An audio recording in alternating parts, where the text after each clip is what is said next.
সুবহানাল্লাহ ওয়ালহামদুলিল্লাহ ওয়াল্লাহু আকবার। সুবহানাল্লাহ। আপনার বর্তমানে করোনা মহামারী আমরা দেখছি এবং একটা ক্রান্তিকাল অতিক্রম করছি। তাই এই সময় দেখতে পাচ্ছি যে মসজিদগুলিতে সলাৎ, অনেক জায়গাতেই সলাৎ আদায় করার অনুকূল পরিবেশ নেই। সেজন্য রাষ্ট্রীয়ভাবে জনগণকে নিরুৎসাহিত করা হচ্ছে যেন সংক্ষিপ্ত আকারে জামাত হয়, বড় জামায়াত যেন না হয়, বড় জামাত যেন না হয়, সে ব্যাপারে বলা হচ্ছে। এই পরিস্থিতিতে আমাদের মাঝে একটা কানাঘুষা হচ্ছে। অনেকেই বলতে শুরু করেছেন যে অনলাইনে তারাবির সলাত আদায় করবেন।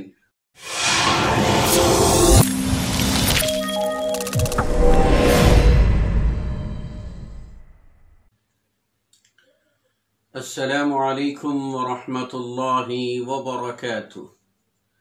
ইন্নাল হামদালিল্লাহ নাহমাদুহু ওয়া নুসাল্লি আলা রাসূলিহিল কারীম ওয়া আলা আলিহি ওয়া আসহাবিহি আজমাইন, আম্মা বা'দ। দূরের ও কাছের সম্মানিত জ্ঞান পিপাসু ভ্রাতৃমণ্ডলী, আপনাদের সকলকে ধারাবাহিক আলোচনা যা আয়োজন করে থাকে জামিয়া দারুল হাদিস আল আরবিয়া গাজীপুর, রমাদানের বা সিয়াম বা রোজা এর মাসাইল শীর্ষক ধারাবাহিক আলোচনার তৃতীয় পর্বে স্বাগত জানাচ্ছি। আজকে যে বিষয়টি নিয়ে আলোচনা করব সেটি হলো অনলাইনে তারাবি এবং বাসা বাড়িতে জুমা আদায় করলে সহি হবে কি। এটি বর্তমান সময়ের অতি প্রয়োজনীয় একটি মাসআলা, জিজ্ঞাসা, যার জবাব আমাদের সকলকে জানতে হবে। আজকে স্বল্প পরিসরে এ ব্যাপারে আপনাদেরকে মূল তথ্য উপস্থাপন করতে চেষ্টা করব ইনশাআল্লাহ। অতঃপর কখনো তৌফিক হলে সবিস্তারে আলোচনা হবে। প্রথমেই আমরা জেনে নেই যে সলাতুত তারাবিহ বা তারাবির নামাজটা কি। আসলে এই তারাবিহ শব্দটি মূলত কোরআন ও হাদিসের পরিভাষা না। কোরআন ও হাদিসে যেটা এসেছে সেটি হলো সেটা হলো আপনার কিয়ামুল লাইল বা তাহাজ্জুদ সলাত। তো এই সলাতটি আদায় করতে হয় সুন্নত তরিকায়, আর তা দুই রাকাত করে অত্যন্ত ধীরস্থিরতার সাথে আদায় করতে হয়। মূলত এই কিয়ামুল লাইল এটা যখন আদায় করা হয় তখন দাঁড়িয়ে একজন মুসল্লি, একজন সলাত আদায়কারী, তিনি নিজে এত ধীরস্থিরভাবে এবং দীর্ঘক্ষণ দাঁড়িয়ে তিনি কোরআনুল কারীম থেকে তেলাওয়াত করেন অথবা তেলাওয়াত শোনেন। এই অবস্থায় দুই 4 রাকাত পর তাদের শক্তি বা এনার্জি কমে যায়। এমতো পরিস্থিতিতে প্রয়োজন হয় কিছুক্ষণ বিশ্রামের। এই বিশ্রামটার আরবি হলো রাহা বা তারবিহা। এর থেকেই এটির পরবর্তী প্রসিদ্ধ ভাষা হয়ে যায় তারাবিহ বা ধীরস্থিরে আদায় করা, আরাম করে আদায় করে যে সালাত আদায় করা হয় সেটা হলো তারাবিহ। মুদ্রা কথা, এটি কোরআন ও হাদিসের মূল বক্তব্যের সাথে সঙ্গতি রেখে পরবর্তী উলামায়ে কেরাম এ নামকরণ করেছেন এবং এই নামকরণের যৌক্তিকতাও রয়েছে, কোনো অসুবিধা নেই। এক্ষণে এই সলাতুত তারাবিহ বা কিয়ামুল লাইল, এই সলাতটা আমাদের জন্য কি? এই সলাতটা আমাদের জন্য হলো ফরজ অতিরিক্ত একটি বোনাস, একটি অতিরিক্ত সুবর্ণ সুযোগ। অতিরিক্ত যত সলাত সকলকে মৌলিক অর্থে নওয়াফিল বা তাতাওয়ু বলা হয়, নফল বা তাতাওয়ু বলা হয়। সেই অর্থে এটি নফল অথবা তাতাওয়ু বা অতিরিক্ত সালাত, যা রমাদানুল মুবারকে অতি যত্ন সহকারে সেটি আদায় করা হয়। এই সালাতটি কিভাবে আদায় করতে হয়? আমরা জানি যে আয়েশা সিদ্দিকা রাদিয়াল্লাহু আনহা থেকে সহিহ বুখারীতে যে হাদিসটি রয়েছে তা হলো এই যে আয়েশা রাদিয়াল্লাহু আনহা বলেন, রাসূল সাল্লাল্লাহু আলাইহি ওয়াসাল্লাম তিনি এই সালাতটি আদায় করলেন, তো তার তেলাওয়াত দেখে কিছু লোক শরীক হলো। এরপর জনগণের মধ্যে এ নিয়ে কথাবার্তা হতে থাকলো। পরের দিন আরো বেশি সংখ্যক লোকের জমায়েত হলো। আল্লাহর নবী সাল্লাল্লাহু আলাইহি ওয়াসাল্লাম ইমাম, আর নবীর পিছনে তারা সালাত আদায় করছেন।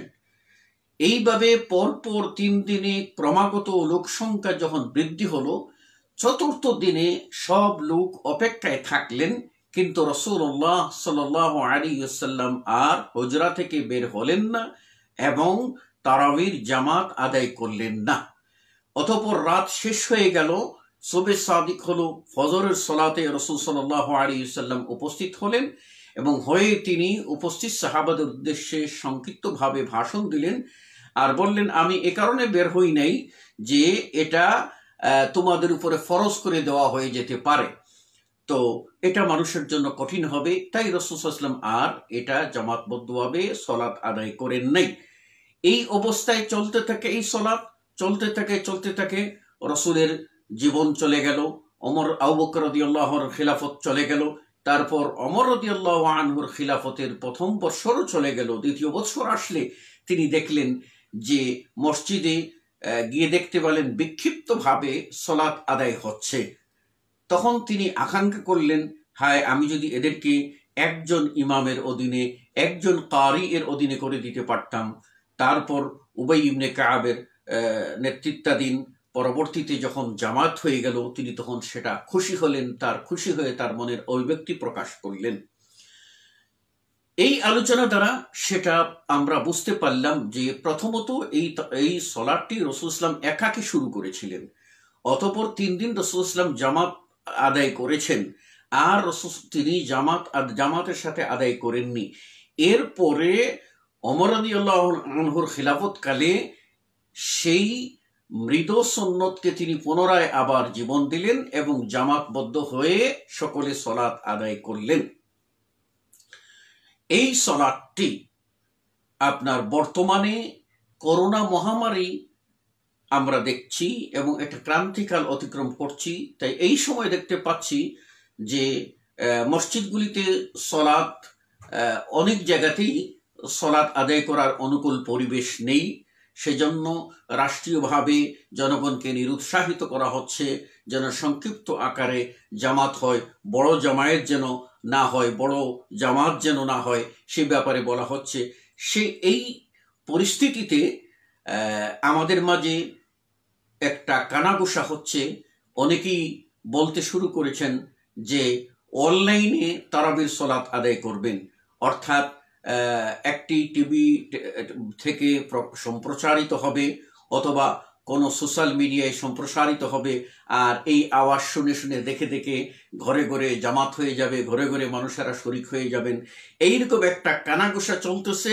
এই কানাঘুষার পরিপ্রেক্ষিতে আমাদের মিডিয়ার জগতের কিছু কিছু ব্যক্তি এটা সম্প্রসারণের জন্য উদ্যোগ নিচ্ছেন, এমনকি বিশ্বের কোথাও কোথাও এই মর্মে আপনার অনলাইনে তারাবি হবে মর্মে ঘোষণা এসে গেছে। এটি অত্যন্ত দুঃখজনক, এবং এর বিরুদ্ধে ফতোয়া অলরেডি অনেকেই দিচ্ছেন। তো আমাদের জেনে নিতে হবে যে এই মুসলিম উম্মাহের যে সালাতের যে স্পিরিট এবং জামাতের সাথে আদায় করার যে গুরুত্ব, এই গুরুত্ব থেকে মানুষকে বিচ্ছিন্ন করে ঘরের কোনায় আবদ্ধ করার একটি নীল নকশা মাত্র। কাজেই অনলাইন ভিত্তিক এ ধরনের সালাত শরীয়ত সমর্থন করে না। এটি হবে প্রকাশ্য বেদাত এবং বেদাত মুযিল্লাহ, এটা গুমরাহকারী বেদাত হবে, আর এর কোনো প্রত্যক্ষ কিংবা কোনো পরোক্ষ প্রমাণও এর ভিতরে নেই। আমরা জামাতের সাথে তারাবি আদায় করি এজন্য যে রাসূল সাল্লাল্লাহু আলাইহি ওয়াসাল্লাম 3 দিন আদায় করেছিলেন, আমরা তারাবির সালাত আদায় করি মসজিদে গিয়ে এজন্য যে রাসূল সাল্লাল্লাহু আলাইহি ওয়াসাল্লাম এবং সাহাবায়ে কেরাম, তাবিঈন ইজম, আইম্মায়ে মুজতাহিদিন, মুহাদ্দিসিন কেরাম সকলেই করে আসছেন। আমরা নতুন করে আরেকটি বিভ্রান্তি জাতির মধ্যে ছড়িয়ে মুসলিমদেরকে ঘরের কোনায় আবদ্ধ করে আপনার বস্তুবাদী যারা, তাদের হাতে আমরা একটা অস্ত্র তুলে দেব এবং ইসলামের মূল স্পিরিট নষ্ট হয়ে যাবে। এটা কখনো হতে পারে না। এটা বেদাত এবং এটা গুমরাহি। সুতরাং এইভাবে কেউ যদি অনলাইনে সালাত আদায় করেন তারাবি, তাহলে তাদের সালাত হবে না। এই সালাতটি জামাতের সাথে আদায় না করতে পারলে আপনার কি হবে? জামাতের সাথে আদায় না করতে পারলে একাকী আদায় করবেন। রাসূল সাল্লাল্লাহু আলাইহি ওয়াসাল্লাম একাকী আদায় করেছেন। একাকী আদায় যদি নাও করতে পারেন, ইভেন আপনি যদি তারাবির সালাত নাও আদায় করেন, তাহলে কি আপনার রোজা বাতিল হয়ে যাবে? কখনো না। রোজা হলো ফরজ, আর এই তারাবিটা হচ্ছে তার সাথে একটা সংযুক্ত অতিরিক্ত একটি বোনার সুযোগ। কাজেই এই অতিরিক্ত আমলটি যদি আপনি করতে পারেন, আপনি নূরুন আলা নূর, আপনি স্বর্ণের উপরে সোহাগা করলেন। কিন্তু তাই বলে আপনি এই সাধারণ একটি আমলকে আপনার এত প্রাধান্য দেবেন, ফরজের মতো গুরুত্বপূর্ণ ইবাদত সেগুলির প্রতি উদাসীন। আর রমাদান মাস আসলে আনুষ্ঠানিকতায় আমরা ব্যাকুল ব্যস্ত হয়ে পড়ব, আর সেই আনুষ্ঠানিকতার মজা নেওয়ার জন্য আমরা ঘরে ঘরে অনলাইন ভিত্তিক সালাত কায়েম করে দেব। এটা কখনো হতে পারে না। এটা সর্বতোভাবে পরিত্যাজ্য এবং এর বিরুদ্ধে রুখে দাঁড়াতে হবে, জনগণকে বোঝাতে হবে, সচেতন করতে হবে। শুধুও দর্শকবৃন্দ, দ্বিতীয় যে বিষয়টি আমি আলোচনায় না আনলে পারছি না, সেটা হলো এই যে অনেকেই ইতিমধ্যে আপনার ফতোয়া দেওয়া শুরু করেছেন যে বাসা বাড়িতে প্রয়োজনে ছাদে আপনার জুমার জামাত আদায় করার জন্য। অতি পরিতাপের সাথে বলতেছি, জুমা অত্যন্ত গুরুত্বপূর্ণ একটি সালাত। এক জুমার দিন অতি গুরুত্বপূর্ণ একটি দিন, যে দিন সম্পর্কে প্রিয় নবী সাল্লাল্লাহু আলাইহি ওয়াসাল্লাম বলেছেন যে আগের কওমগুলিকে এই দিন দেওয়া হয়েছিল, তারা সেটা গ্রহণ করেনি, তারা এটাকে গনিমত মনে করেনি, তারা এটার গুরুত্ব উপলব্ধি করতে পারেনি। আমাদেরকে দেওয়া হয়েছে, আমরা এটা গ্রহণ করেছি। এজন্য রাসূল সাল্লাল্লাহু আলাইহি ওয়াসাল্লাম পরিষ্কার বলেছেন যে আল জুমআতু হাক্কুন ওয়াজিবুন আলা কুল্লি মুহতালিমিন, প্রত্যেক প্রাপ্ত বয়স্ক ব্যক্তির উপরে জুমার সালাত আদায় করা হলো ওয়াজিব, তার মানে ফরজ। জুমার সালাত আদায় করতে হবে। আল্লাহ রাব্বুল আলামিন কোরআনুল কারীম বলছেন, ইয়া আইয়ুহাল্লাযীনা আমানু ইযা নুদিয়া লিস-সালাতি মিন ইয়াউমিল জুমআ ফাসআউ ইলা যিকরিল্লাহ, যখন তোমাদেরকে হে ঈমানদারগণ জুমার সালাতে ডাক দেওয়া হয়, তখন তোমরা আল্লাহর জিকির আদায়ের জন্য দ্রুত ধাবিত হও। এটি অত্যন্ত গুরুত্বপূর্ণ সালাত, যে সালাত সম্পর্কে রাসূল সাল্লাল্লাহু আলাইহি ওয়াসাল্লাম থেকে সহিহ গ্রন্থে বর্ণিত আছে যে মান তারাকা সালাসা জুমআ তাহাউনান, যে ব্যক্তি জুমার সালাত আপনার পরপর 3 জুমা ছেড়ে দেবে অলসতা বশত, তাবা আল্লাহু ফি কলবি, আল্লাহ তার অন্তরে মোহর মেরে দেবেন। এমনকি অপর হাদিসে রাসূল সাল্লাল্লাহু আলাইহি ওয়াসাল্লাম বলেন যে মান তারাকাল জুমআ বেগাইরে জরুরাতিন, কোনো প্রয়োজন ছাড়া, বিনা উজরে, বিনা কারণে কোনো ব্যক্তি যদি জুমার জামাত ছেড়ে দেয়, তাহলে তার অন্তরে মোহর মেরে দেওয়া হবে, অন্তরে আপনার কাঠিন্যতা চাপিয়ে দেওয়া হবে, অন্তরে কাসওয়া চাপিয়ে দেওয়া হবে, অন্তর রূঢ় করে দেওয়া হবে, অন্তর ইমানের জন্য অনুর্বর করে দেওয়া হবে। কেউ কেউ বলেছেন সে ইসলাম থেকে খারিজ হয়ে যাবে, এই পর্যন্ত বক্তব্য দিয়েছেন। কাজেই জুমা অত্যন্ত গুরুত্বপূর্ণ একটি ইবাদত। এই সালাত আদায় করার জন্য আমাদেরকে যে শর্তগুলি পালন করতে হয়, তার মধ্যে 1 নম্বর শর্ত হলো জোহরের ওয়াক্ত হতে হবে, অর্থাৎ বায়দা জাওয়াল, সূর্য যখন পশ্চিম আকাশে হেলে যাবে তখন জোহরের ওয়াক্ত হবে। কাজী জুমআ আদায় করতে গেলে জোহরের ওয়াক্ত জরুরি। 2 নম্বর হলো আপনার এখানে একটি খুতবা অত্যন্ত গুরুত্বপূর্ণ। খুতবা হলো রুকনুস সালাহ, সালাতুর রুকুন, যেখানে খুতবা দেওয়া যাবে না, সেখানে আপনার জুমআ পড়ার কোনো যৌক্তিকতা নেই, কোনো বৈধতা নেই। 3 নম্বর হলো জামাআ, মানে একটি জামাত কায়েম হবে। আর জামাতের সংখ্যা নিয়ে আপনার সে যুগ থেকে এ যুগ পর্যন্ত আলেমদের মধ্যে বিভিন্ন উক্তি রয়েছে।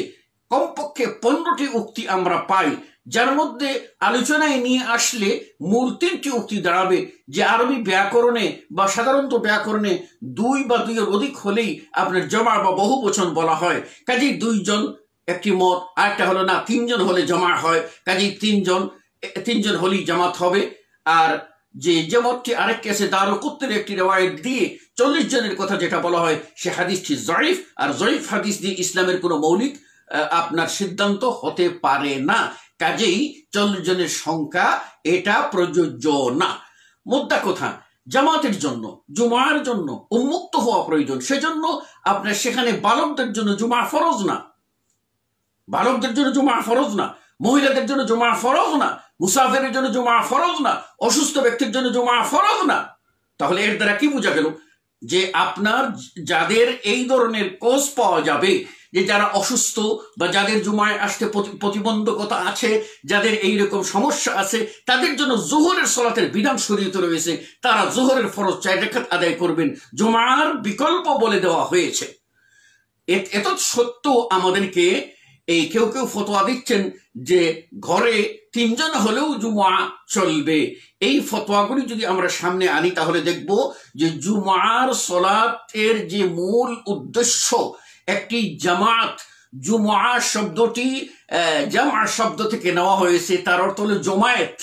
এই যে সম্মেলন, এই যে সমাবেশ হওয়া, এই মহৎ উদ্দেশ্য রহিত হয়ে যাবে, মৌলিক উদ্দেশ্য রহিত হয়ে যাবে।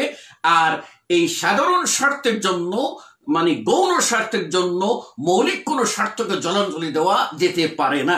কাজেই বিশুদ্ধ মত অনুযায়ী আমরা বলতে পারি, যে গ্রহণযোগ্য মত অনুযায়ী আমরা বলতে পারি যে যাদের জন্য জুমার প্রতিবন্ধকতা আছে তারা জোহরের সলাত আদায় করবেন, চাহে একাকী করবেন, চাহে যদি জামাত হওয়ার মতো থাকে তাহলে জামাতের সাথে আদায় করবেন, নতুবা আপনি ঘরের পরিবার নিয়ে আবার ছাদের উপরে আবার বিল্ডিং আরেক বিল্ডিং এর সাথে কানেক্ট হয়ে এ ধরনের ভুইফোড় ফতোয়ার মাধ্যমে বিভ্রান্ত করে জাতিকে জুমার মূল স্পিরিট থেকে, মূল দাবি থেকে সরিয়ে দেওয়ার একটা নীল নকশা মাত্র।